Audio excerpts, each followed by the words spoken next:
What's good, YouTube? It is your boy Cass, and we are back. You already know what it is. It's Wednesday night, as we all know. I mean, if you don't know, you ain't subscribed, so you need to hit that button down. Subscribe. You know what I'm saying? As we all know, tonight, Wednesday night from the Crypt, and we got another good one on our hands. So this comes from the Crypt TV Extended Universe. It's called KINDERFANGER. KINDERFANGER, Sound of Death, you know what I mean? Creepypasta. And we should just, you know what I'm saying? Get on into it. See what it do. Yeah, just tonight was a little busy. I ain't just coming in, so I ain't get to get the PJs on and do all that. So then, cut me some slack. So let's get into it, y'all. Wednesday night from the Crypt, your boy Cash, Crypt TV. Thank you. There we go, y'all. Have you ever watched someone killed, but were unable to hear them scream? I have. My brother Robbie and I both have. It had been weeks since the Kinderfanger had taken over our town. Using missing kids. Kinderfanger. Come on. We had been searching for months beforehand, the Kinderfanger had hypnotized them somehow with its song. The kids took over the town like flies to a rotting corpse. My brother and I were lucky. We'd been wearing headphones to listen to music and play video games when the incident took place. The only song I can hear now is my heart beating. It's amazing how quickly your small suburban heaven can become the closest thing to hell on earth you'll ever know. Robbie and I have survived the last few weeks by keeping our ears packed with cotton, tape, headphones, anything to make sure we can't hear a sound. Being teenagers, I'm not totally sure if I'm susceptible to the Kinderfanger's melody, but Robbie's still young enough. I'm sure it could get him. Adults aren't able to hear its song. The parents that survived the takeover are held in houses, protected by the hypnotized children. Once a week, 2 parents are let out into an open area in the middle of the neighborhood.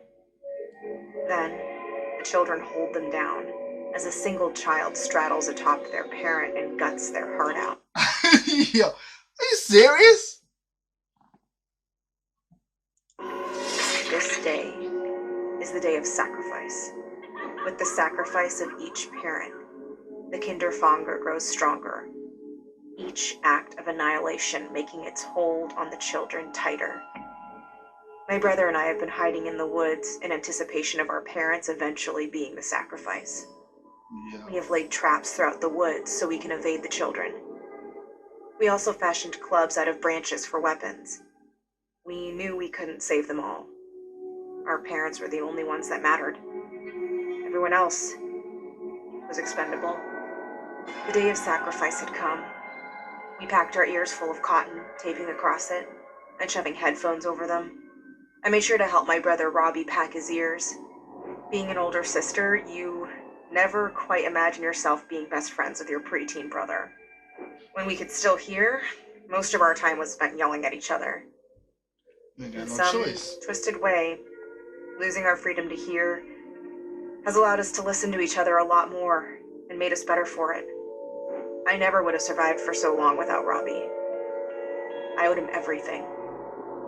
So I wasn't going to take any risks losing him. As night hit, the kids made their way to where the parents were held. The Kinderfanger was nowhere to be seen. The children formed a giant ring, all their eyes black voids staring ahead as they assembled themselves. Their lips moved as if singing a tune. Suddenly, from the center of the circle, a fire of colors I had never known began to grow. And from this fire came the darkness, the destroyer, Kinderfanger. Its body a black cloud of pestilence and nothingness, looming over everything our eyes could see. Whatever light existed was absorbed by it. Sound like death. Everything but the multicolored fire it birthed from.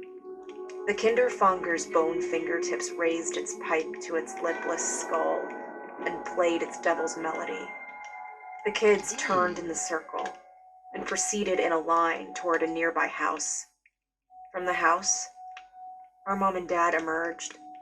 It was everything I could do to not scream in a mixture of terror and happiness. About to body them. I looked to Robbie. He nodded with silent agreement that this was our chance and we had to take it. The kids brought our mom near the fire. The Kinderfanger continued its haunting tune as it smiled at the sacrifice beneath it. A young girl stood out from the crowd of children as she wielded a shiny knife. I could see our mother panic as the children laid her to the ground and held her in place. She struggled as the girl sat upon her chest. The little girl raised the knife high in the air, holding it, waiting for the right beat in the music to take our mother's beating heart. This was our moment. But before I could even get to my feet, Robbie was already halfway there. He ran up on them, yielding his huge club, and as he came upon the crowd of children, he barreled through them, swinging it and smashing the little girl's head away like a softball. She flew off our mom, her head spilling open like a flowing waterfall of skull and brain matter.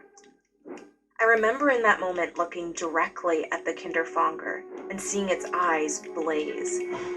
Robbie tried to get our mom up while I clubbed children out of the way to get to my father. As I made it to him and freed him from his tethered hands, I watched the children gather up and take hold of our mother. Robbie did everything he could to hold on to her while batting them away, but there were simply too many, and neither of us could take them all on. Oh, they got their mom. And then, in a moment that seemed forever, I saw our mom let go of Robbie's hand. She didn't do it because she had to. She did it because she wanted us to escape. Robbie screamed for her to grab his hand, but she refused. I locked eyes with my mother and saw her mouth to me, "I love you." And that's when I knew there was nothing else we could do but run. Robbie fought me at first as I pulled him away, but eventually he gave in and we took off with our dad. I'd have been trying. As we ran, I looked back to our mom. I wish I never had. The children had circled around her like a pack of dogs. Not my mommy. And as she watched us leave, we beat her down to the ground. The whole time, to the very moment she died, she never took her eyes off of me. I suppose her knowing that her family got away was the only comfort she would take in dying. But we weren't free yet. My mommy. A horde of other children were after us. The Kinderfanger had grown like a mushroom cloud around them, pushing them deeper into the woods after us as we tried to escape with our dad. Robbie and I had expected this to happen. We made sure our dad followed our steps exactly as we ran through the woods so that he wouldn't fall into any of the traps we set. One by one, the kids fell into false floors we dug in the dirt. We ran so far and so fast it felt like we had nearly made it. I looked behind me and couldn't see anyone or anything after us. We stopped in the darkness of the woods. I could finally look upon my dad's loving face. His eyes were moist with tears as he hugged me and held me tight. All I could do was cry. Why? Where was Robbie? Why stop? I looked around in the darkness and couldn't see him. Then, something wet splashed against my face, like water falling from the leaves. Robbie got caught. I reached my hand up to wipe it away, By the but it Kinderfanger. felt heavy and warm. Like, it got it. Water. You know what I mean? Blood. I turned to where my dad was, and he had fallen to his knees, bleeding from his head. Just beyond him was Robbie, holding his club high above his head, ready to strike our dad down again. I howled for him to stop, and then I realized what had happened. Robbie's headphones were gone. The cotton had been torn from one of his ears, a scratch lining his cheek. Now she got a body of He must brother. have run across a branch or fallen or, oh God, it didn't matter. It was too late. Robbie had beaten our dad's head in.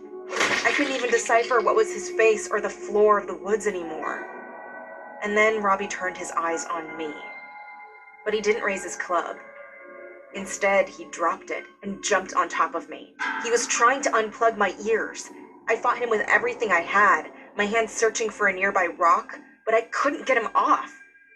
Above us, the Kinderfanger floated in through the tops of the trees as if it were always there. A smile broke across its stained teeth.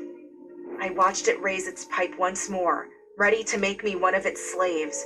I cried out to Robbie to stop, but it was no use. He finally got a hold of my headphones and tore them off. Then he dug at my ears, scratching my lobes as he tore the tape and cotton away. Oh God, what was I gonna do? I could hear the first notes of the Kinderfanger's song.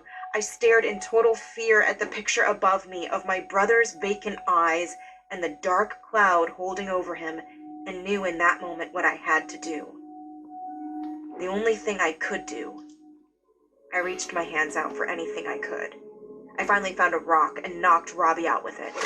In the same moment, before the rock could even hit the floor, I swooped up 2 twigs. Sorry, Robbie. And in one swift motion, I stabbed them into my eardrums. I could feel the warm blood drip from my ears like the last song I'd ever hear. I watched the Kinderfanger above me roar its rage as I laid there in the dirt, unable to hear ever again. Everything I had was gone. My mother, my father, my brother. All I had left was my heartbeat to keep me company. I wish the incessant beating would stop. Please stop. Hey, yo. Crypt, y'all wow. Y'all wow. Watch new vids every Monday, Wednesday, and Friday. Only on Crypt TV. Hey, wow for that right there, boy. Lord have mercy. I don't even know what to say, man. I don't even know what to say, bro. That's bananas. That's bananas. Oh my God. But you already know what it is, man. If you like what you see, you gotta subscribe to Crypt TV and get your daily dose of the horror, man. It is your boy Cass. You already know what it is. If you ain't subscribed, hit that button down there, the bell for all notifications. Smash that like button. That like button, you got smash that jump. You know what I'm saying? And until next time, you already know what it is with your boy. You know what I mean? Let's go. Let's go.